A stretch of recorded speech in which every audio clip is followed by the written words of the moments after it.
Korba collector Ranu Sahu के दरिया दिली के मामला आगू आहे। कलेक्टर है एक 6 महीना लड़का के पालन पोषण पढ़ाई लिखाई और शादी के जिम्मा उठा है।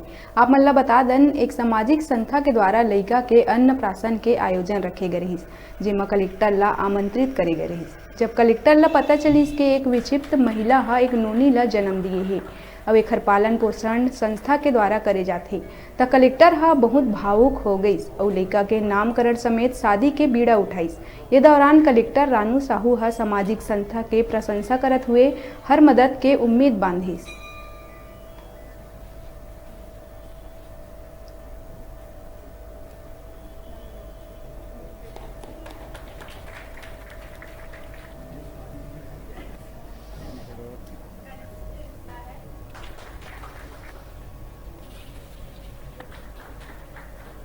के द्वारा विक्षिप्त महिला की 6 माह की जो बच्ची है उसका नामकरण संस्कार और अन्नप्राशन संस्कार में मुझे आमंत्रित किया गया था और कार्यक्रम में जाके मैं वस्तुस्थिति से अवगत हुई और मुझे पता चला कि वो जो बच्ची है उसकी माँ विक्षिप्त है और विक्षिप्त अवस्था में ही जो है वो प्रेग्नेंट हुई और फिर उससे एक बेबी गर्ल हुई।